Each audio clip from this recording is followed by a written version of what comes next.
Let me ask you something. Think about the last time you did something you were genuinely proud of, and your first instinct before you even let yourself feel good about it was to reach for your phone, to tell someone, to post it, to wait. Got that moment in your head? Now tell me, when the response didn't come fast enough, or when it came and it still didn't feel like enough, what happened inside you? Did the accomplishment suddenly feel smaller? Did it feel like it almost didn't count? Because I'm willing to bet that you've built an entire inner world that requires an outside audience to feel real.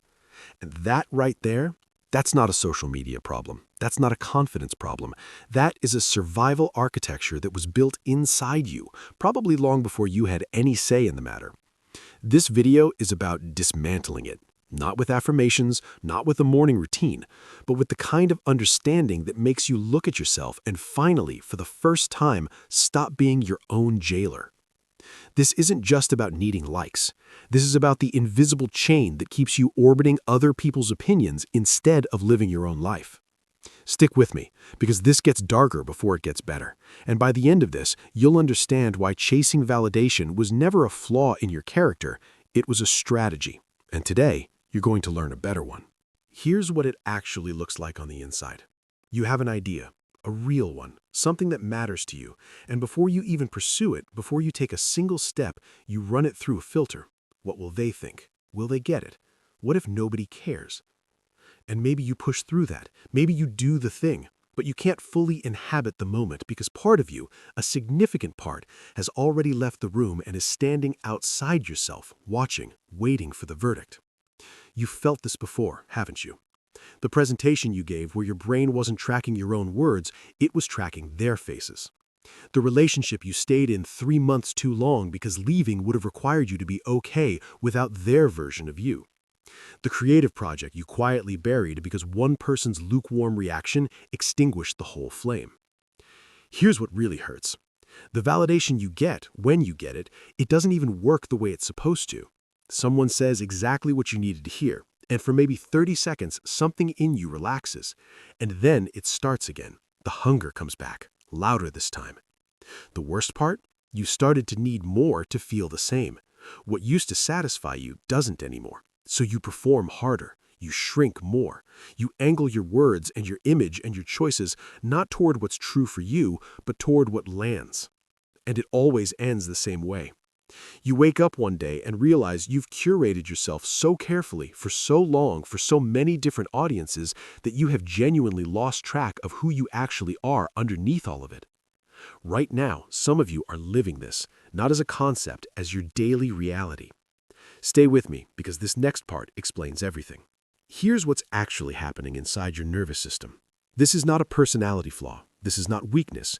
This is a survival mechanism that your brain built, probably in childhood, that simply never got updated. Let me walk you through exactly how this works. When you were young, your nervous system was doing one job above everything else, tracking safety. And safety for a child isn't just physical. Safety is approval. Safety is belonging. Safety is the facial expression of a caregiver when you walk into the room.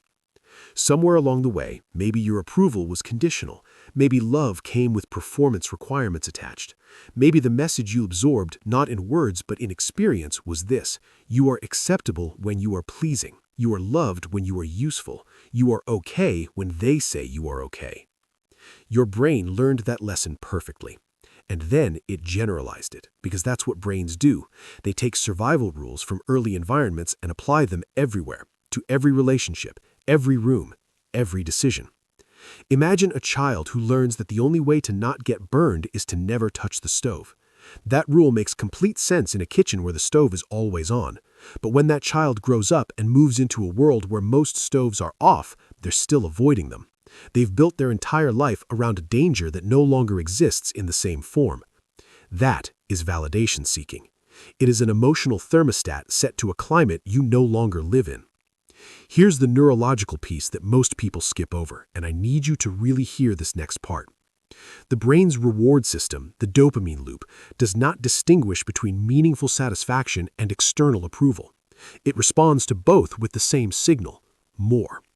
So every time you got validation as a child and felt safe, your brain tagged that pathway as essential, as survival level important.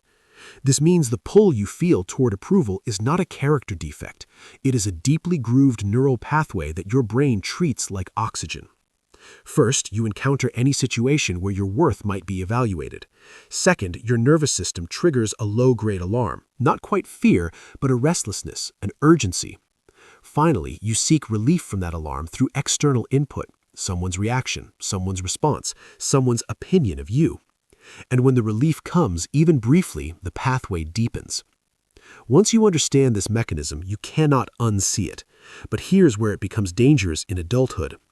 Because the people in your life, consciously or not, can sense this need, and some of them will use it. The person who gives you just enough praise to keep you working twice as hard. The partner who makes you feel extraordinary on Monday and invisible by Friday, and somehow you spend all week trying to get back to Monday. The friend whose approval feels like sunlight and whose withdrawal feels like winter, and so you contort yourself constantly to manage their temperature. You are not dependent on them. You are dependent on the relief they provide from an alarm your own nervous system is triggering. This isn't betrayal. It's pattern. This isn't personal. It's biology that became biography. And here's where it gets really dark. Stay with me, because this next part explains everything. The cruelest part of this loop is that it is self-defeating by design. The more you seek external validation, the less internal authority you develop. The less internal authority you have, the less you trust yourself. The less you trust yourself, the more urgently you need someone else to confirm your reality. You are outsourcing your sense of self to people who are dealing with their own outsourced sense of self. Nobody's driving. But here's what nobody tells you. The reason you've been chasing validation isn't because you're broken. It's because you were paying attention. You were reading the room. You were doing exactly what your environment required of you to stay connected, to stay loved, to stay safe. You are not weak. You are adaptive.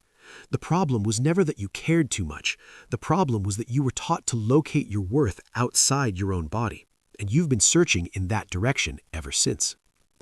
I know what some of you are thinking right now. You're thinking, but I know this. I know I shouldn't need validation. Knowing hasn't helped. And you're right. Knowing isn't enough. Because this isn't an information problem. This is an identity problem. And identity doesn't change through insight alone. It changes through practice, through repetition of a different pattern until the nervous system accepts the new map. But before you can build the new pattern, you have to understand something critical. Their approval was never about you. Read that again. When someone validated you, when they praised you, when they made you feel seen, when their attention landed on you and you felt that flood of relief, their response was being generated by their own neural wiring, their own history, their own mood that morning, their own needs. You were not being seen. You were being processed. This isn't cynicism. This is liberation. Because here's what that means. Their withholding was not about you either. The silence, the lukewarm response, the comparison, the dismissal, none of it was a verdict on your fundamental worth. All of it was information about them. You've been interpreting other people's weather as a forecast for your own value, and weather is not personal. Now let's talk about what you actually are. You are not a function. You are not a service. You are not a performance in search of an audience. You are a person with an interior life, with preferences, instincts, reactions that exist whether or not anyone else ever witnesses them, whether or not anyone else ever confirms them. The version of you that exists when no one is watching, that is not the lesser version. That is the only real one. Everything you've been doing to earn approval, the shrinking, the performing, the editing, that was you becoming less present, less yours. And the most radical thing you can do in a world that monetizes your insecurity and profits from your hunger for validation is to become someone who no longer needs the room's permission to know what they know. So let me tell you exactly what this looks like in practice, because I promised you tactics, not just theory. Here are the steps that actually work.